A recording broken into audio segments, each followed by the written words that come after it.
ये सवाल शायद प्रकृति के हर प्रेमी के मन में उठता होगा कि आखिर कुछ जीवों के सेंस ऑर्गन्स यानी ज्ञानेंद्रियां इतनी अनोखी क्यों होती हैं? हाथी के बड़े बड़े कान, तितली के एंटेना जो नजदीक से नर्म रोए जैसे नजर आते हैं, सांप की दो मुही जीभ और मगरमच्छ जैसों को क्या, जिनकी खाल के सेंसर सेल पर बहुत कम ध्यान जाता है। अब कुदरत ने इन्हें यह खासियतें सिर्फ सजावट के लिए तो नहीं दी होंगी ना। असल में इन जीवों के ये सेंस ऑर्गन्स जैसे हैं, जहां हैं, जिस आकार प्रकार के हैं, उसका एक मकसद है। हमारी तरह ये जीव भी अपनी सेंसेस या इंद्रियों की बदौलत ही आपस में बात करते हैं, अपना रास्ता खोजते हैं, खतरों से बचते हैं और सबसे बढ़कर अपना खाना तलाशते हैं। जब आप देखेंगे कि कुछ जीवों की सेंसेस हमसे कितनी बेहतर हैं, तो ताज्जुब करेंगे कि हम इंसान आहार श्रृंखला में सबसे ऊपर क्यों बने हुए हैं। जीवों की ऐसी ऐसी सुपर सेंसेस हैं जिसकी आप कल्पना भी नहीं कर सकते।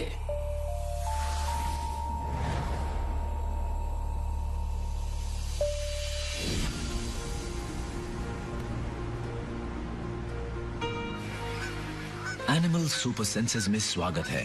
इस शो में दिखाए जीव अपनी दुनिया का एहसास कैसे करते हैं। अक्सर उनकी ज्ञानेंद्रियां ज्यादा विकसित और ज्यादा तेज होती हैं उस प्रजाति से जिसे अपना यह ख्याल बहुत पसंद है कि वो आहार श्रृंखला में सबसे ऊपर है।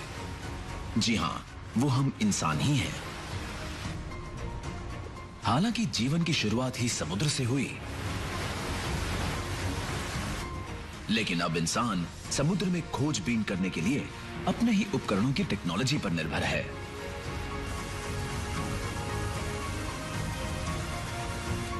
जीवन की शुरुआत पानी से हुई, लेकिन अब पानी के अंदर रोशनी कम हो जाने पर हमारी नजर धुंधली पड़ जाती है, हमारी सुनने की शक्ति कमजोर हो जाती है और सूंघने की शक्ति तो बिल्कुल ही बेमानी हो जाती है।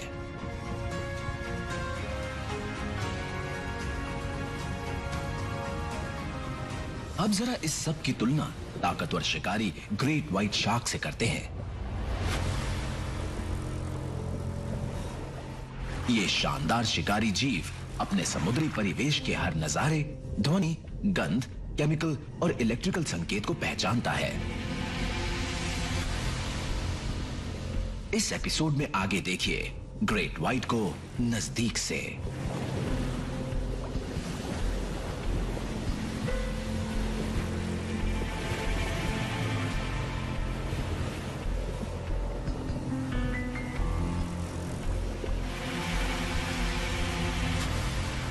लेकिन पहले आप आवाज सुन रहे हैं ना, क्योंकि गहरे समुद्र के जीवों के लिए सुनने की शक्ति के मायने हैं उनका एक खास पहलू। स्पर्म या हम्पबैक व्हेल जैसे जीवों के लिए सुनने की शक्ति बहुत ही महत्वपूर्ण है।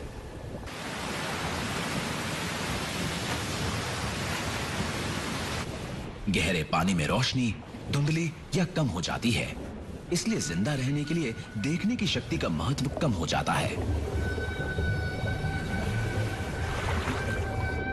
ध्वनि हवा के मुकाबले पानी में ज्यादा दूरी तय करती है, इसलिए व्हेलों के लिए ये एक दूसरे से संपर्क साधने का महत्वपूर्ण जरिया है, जैसे कि हम्पबैक व्हेल की गाने की धुन जैसी लहकती ये आवाज।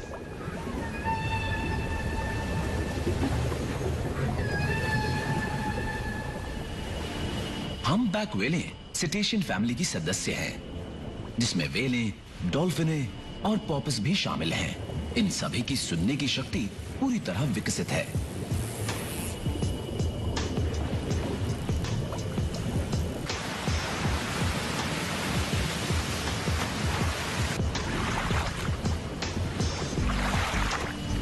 इस हम्पबैक व्हेल के बाहरी कान के बेहद छोटे सुराख पानी के अंदर जाने पर बंद हो जाते हैं। ये तब अपने सिर की हड्डियों द्वारा पानी के कंपन को पहचानती है। ये कंपन आखिर में इसके मध्य और अंदरूनी कानों तक पहुंचते हैं।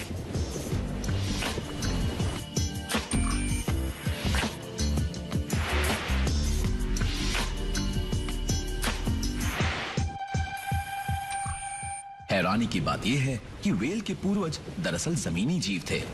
पैकिसीटिडे या पाकिस्तानी व्हेलें भारतीय उपमहाद्वीप के तटों पर रहती थीं और तकरीबन 5 करोड़ 30 लाख साल पहले पानी में रहने के लिए इनमें बदलाव आने शुरू हो गए। इनके और इनके पूर्वजों के बारे में हम शो में आगे देखेंगे।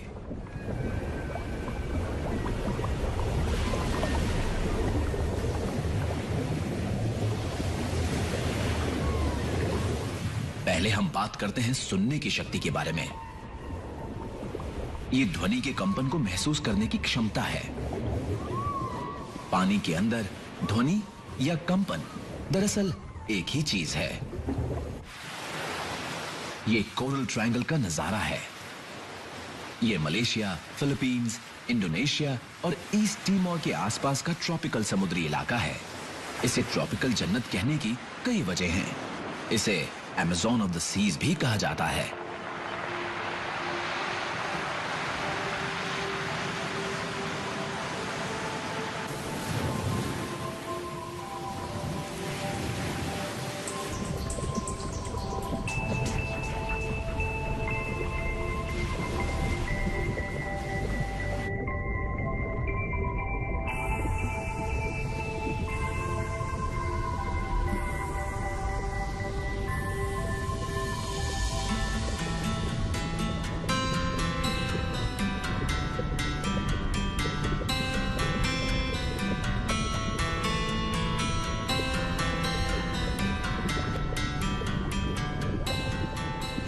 वर्ल्ड वाइल्ड लाइफ फाउंडेशन इस बात पर कड़ी निगरानी रखता है कि इंसानी गतिविधि इस जन्नत को बर्बाद ना करने पाए।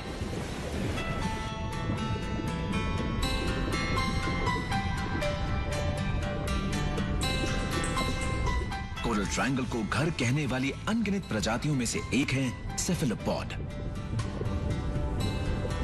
जी हां, सेफेलोपॉड। सेफेलोपॉड कटल फिश और इस ऑक्टोपस की तरह ही इनवर्टिब्रेट है, यानी बिना रीढ़ की हड्डी वाले मोलस्क्स। आमतौर पर बड़े सिर वाले इन जीवों का शरीर सुडौल होता है।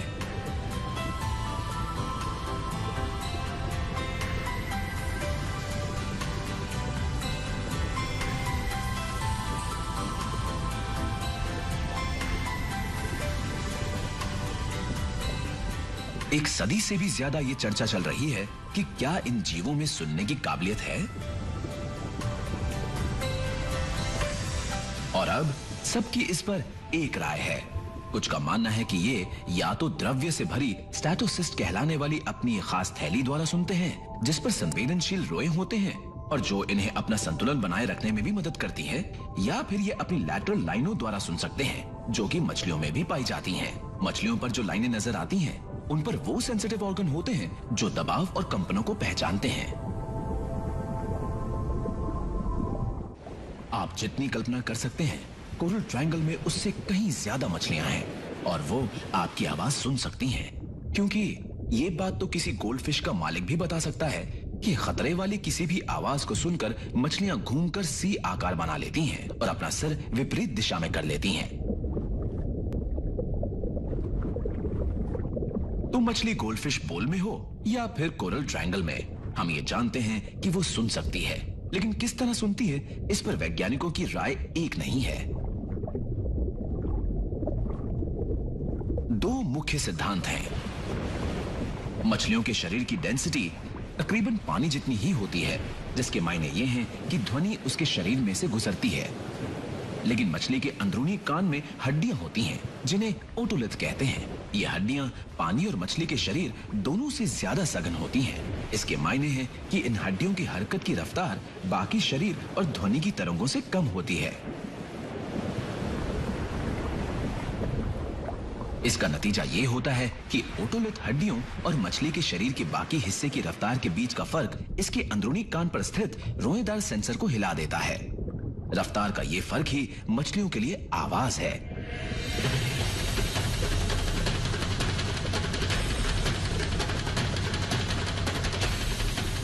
मछलियों की लैटरल लाइनें होती हैं, जिनका जिक्र हम पहले कर चुके हैं। दरअसल ये ट्यूबें होती हैं जो मछली या इस मामले में शार्क के शरीर के बाहरी किनारे पर होती हैं। खाल के सुराखों द्वारा पानी इनमें जाता है। ट्यूब में रोएदार सेल होते हैं, जिनका संपर्क सेंसरी नर्व से होता है। अगर कुछ भी शार्क के नजदीक आता है, तो लैटरल लाइनों के अंदर का पानी आगे पीछे हिलता है। इससे सेंसरी सेल हरकत में आ जाते हैं और जीव को आसपास वाले शिकारी या शिकार के लिए होशियार कर देते हैं।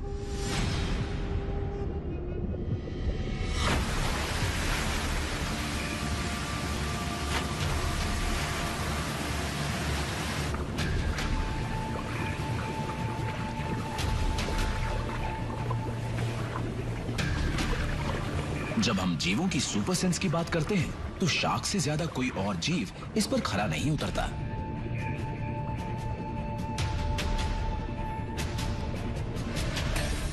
शार्क का नाम आते ही हमारी कल्पना में इस तरह की ब्लैक टिप शार्क आती है जिसका एक ही लक्ष्य है, शिकार को पकड़ना।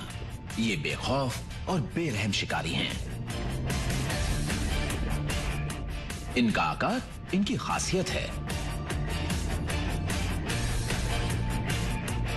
इनकी बेहतरीन और पूरी तरह संतुलित सेंस ही इन्हें पानी के अंदर का बेजोश शिकारी बनाती हैं। सूंघने की इनकी शक्ति बहुत तेज होती है। इंसान के विपरीत शार्कों में सांस लेने और सूंघने के लिए दो अलग अलग छेद होते हैं। सिर के दोनों तरफ के गिल्स सिर्फ सांस लेने के लिए होते हैं, जो पानी से ऑक्सीजन लेने का ही काम करते हैं। और सिर पर सामने की तरफ जो दो नॉस्ट्रिल हैं, वो गंध पहचानने के लिए बने खास नेजल चेंबर में पानी को इकट्ठा किए रखते हैं। शार्क की नाक अपना काम इतने बढ़िया तरीके से करती है, इसकी एक वजह यह है कि इसे कुछ और नहीं करना होता। सांस लेने की प्रक्रिया गिल करते हैं और इसकी सूंघने की शक्ति का इसके मुंह से कोई लेना देना नहीं है। लेकिन शार्क के पास सूंघने के लिए बस यही एक उपाय नहीं है। इनमें एक खास सेंस ऑर्गन होता है जिसे एम्पुले ऑफ लॉरेंजिनी कहा जाता है। इन्हें सबसे पहले 17वीं सदी में स्टेफानो लॉरेंजिनी ने पहचाना था। ये खाल के नीचे पाए जाने वाले इलेक्ट्रिकली सेंसर्ड रिसेप्टर कोशिकाओं के छोटे छोटे गुच्छों से बनते हैं। ये शार्क की थूथन और सिर के छेदों द्वारा पानी के संपर्क में रहते हैं।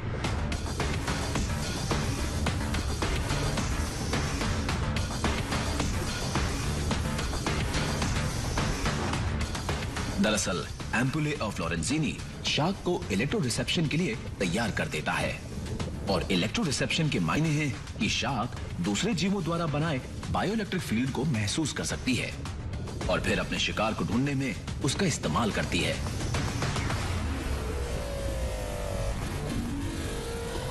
आपने सोचा होगा कि चरम शिकारी को इसके अगले शिकार के आने की दिशा का पता तो होता ही होगा, है ना?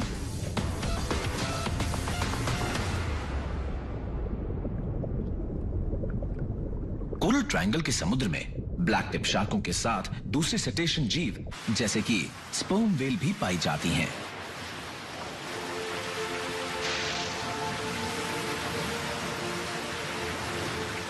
और स्पर्म व्हेल की दूर की रिश्तेदार डॉल्फिन भी। ये समुद्री स्तनधारी भी भूख के मामले में किसी से कम नहीं है। ये भीमकाय जीव पेटू तो हैं, लेकिन ये अपने खाने का मजा हमारी तरह नहीं लेते। दरअसल रीढ़ की हड्डी वाले सभी जीव 5 बुनियादी स्वादों को पहचानते हैं: मीठा, नमकीन, खट्टा, कड़वा और कसैला, सिवाय सिटेशियन जीवों के जैसे कि डॉल्फिन और व्हेल।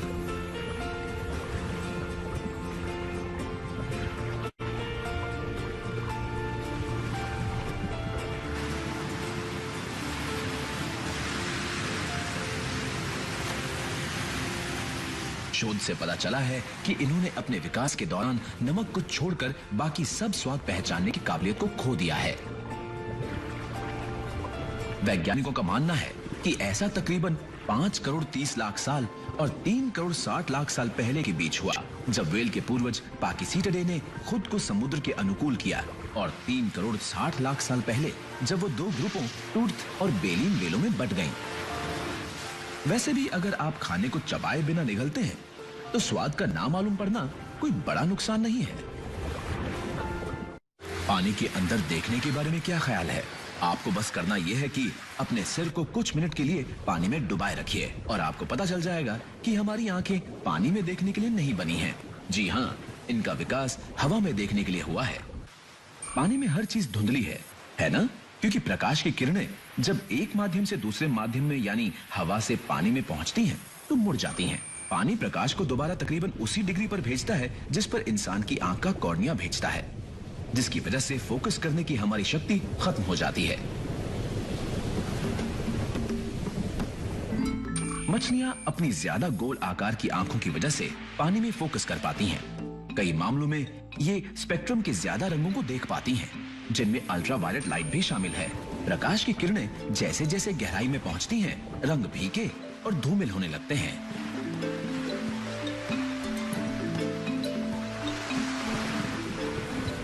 पानी में सबसे पहले अलग होने वाला रंग है लाल, और फिर पीला और हरा और फिर बैंगनी। नीले रंग की बारी सबसे आखिर में आती है। अभी हाल ही के शोध से पता चला है कि अल्ट्रावायलेट लाइट पानी में हमारे अंदाजे से कहीं ज्यादा गहराई तक जाती है।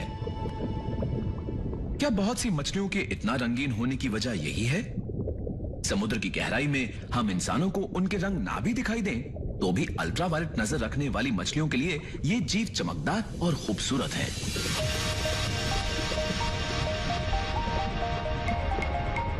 जी हाँ, मछलियों के रंगीन होने की वजह यही है।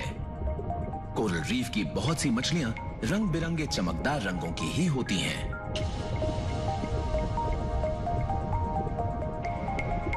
जैसे कि harlequin tusk fish, Mandarin fish, coral trout, Regal angel fish और स्टॉपलाइट पैरट फिश। सबकी अपनी खूबसूरती है। वैज्ञानिकों का मानना है कि कुछ मछलियां अपने भड़कीले रंगों से साथी को आकर्षित करती हैं, लेकिन प्रकृति में रंगों की भरमार होने की वजह से ये इससे कहीं ज्यादा जटिल हैं।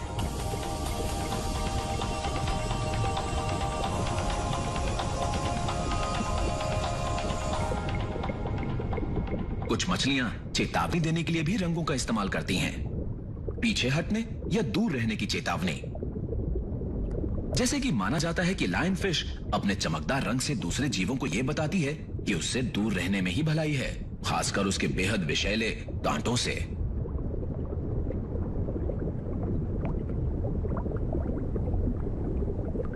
ऐसे भी मौके होते हैं जब मछलियां आसपास के वातावरण में घुल मिल जाती हैं।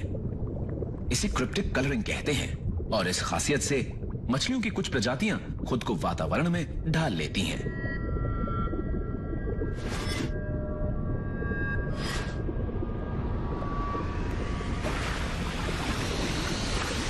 ग्रेट व्हाइट शार्क जैसे शिकारी को देखकर लगता है इसे तो अपने आप को छिपाने की जरूरत ही नहीं होगी, लेकिन ग्रेट व्हाइट खुले समुद्र की कई दूसरी मछलियों के साथ विपरीत रंगों का इस्तेमाल करके खुद को छिपाती है।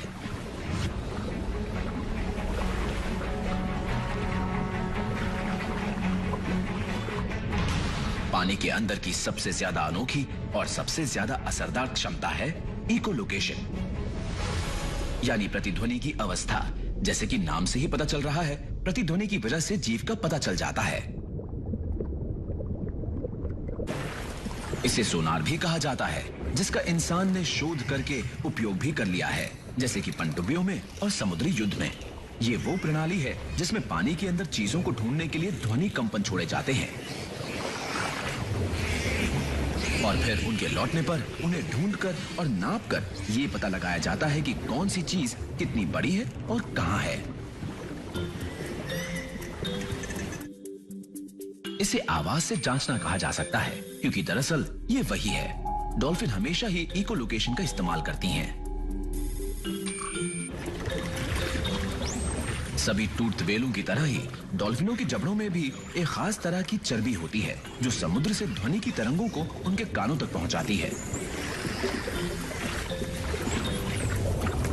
रेत के नीचे से शिकार को ढूंढ निकालने के लिए ये इकोलोकेशन का इस्तेमाल करती हैं, क्योंकि बाकी सब काबिलियतों के मुकाबले इकोलोकेशन ठोस चीजों में भी दाखिल हो सकता है या आर पार जांच सकता है। ये डॉल्फिन और टूथ व्हेलों की दूसरी प्रजातियों के लिए मेन ऑर्गन है। जी हाँ, डॉल्फिन भी एक तरह की व्हेल ही है, सही मायनों में एक तरह की टूथ व्हेल। टूथ व्हेल की और प्रजातियों में शामिल हैं स्पर्म व्हेल, किलर व्हेल और बीक्ड व्हेल।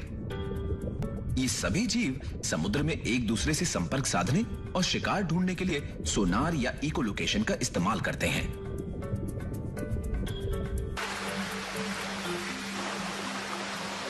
आपको याद होगा कि मैंने बताया था करीब 5 करोड़ 30 लाख साल पहले व्हेलों के पूर्वज दरअसल जमीन पर रहने वाले स्तनधारी जीव थे, जिन्होंने खुली हवा में चीजों को अच्छी तरह से देखा होगा। इकोलोकेशन की मदद से वो पानी के अंदर के जीवन में ढल गए।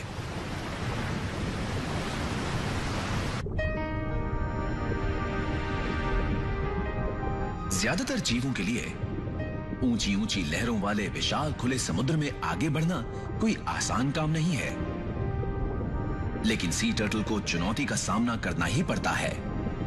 दुनिया भर के समुद्रों में सी टर्टल की 7 प्रजातियां पाई जाती हैं। ये अपने पहले कुछ साल खुले समुद्र में लहरों के ऊपर बिताते हैं, जहां ये जेलीफिश और दूसरे जीवों की दावत उड़ाते हैं।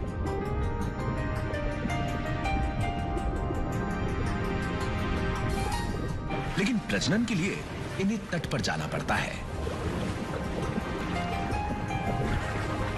लेकिन ऐसे ही किसी तट पर नहीं, बल्कि ये उसी तट पर लौटते हैं जहां पैदा हुए थे।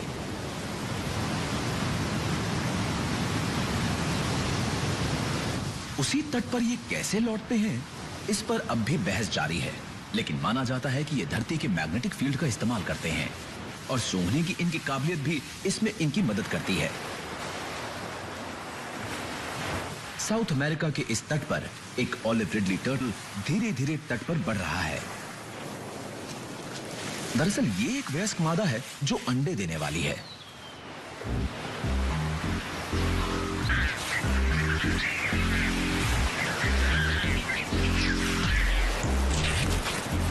एक घोंसले में एक वक्त में तकरीबन 100 अंडे होते हैं।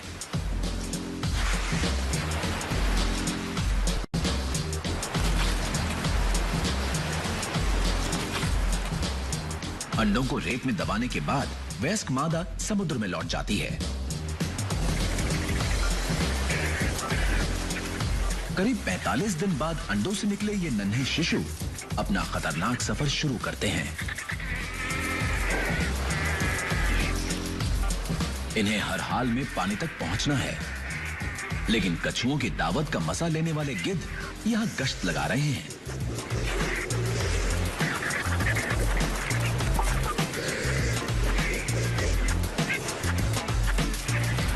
मगर समुद्र में पहुंच जाने के बाद भी ये सुरक्षित नहीं है। कुछ ही शिशु खुले समुद्र में उस जगह पहुंच पाते हैं जहां वो अपना पेट भर सकें, और शायद इसीलिए ऑलिव रिडली का अपना घोंसला बनाने का तरीका ही अनोखा है। घोंसला बनाने के सामूहिक समारोह को अरे बादा कहते हैं। इसमें हजारों मादाएं अंडे देने के लिए तट पर एक साथ आती हैं। मादाओं को सही वक्त का पता कैसे चलता है, ये हमें नहीं मालूम। हो सकता है शुरुआत करने के लिए वो कोई गंध छोड़ती हूं, लेकिन पक्के जवाब के बिना अरे बादा प्रकृति का एक रहस्य ही बना हुआ है।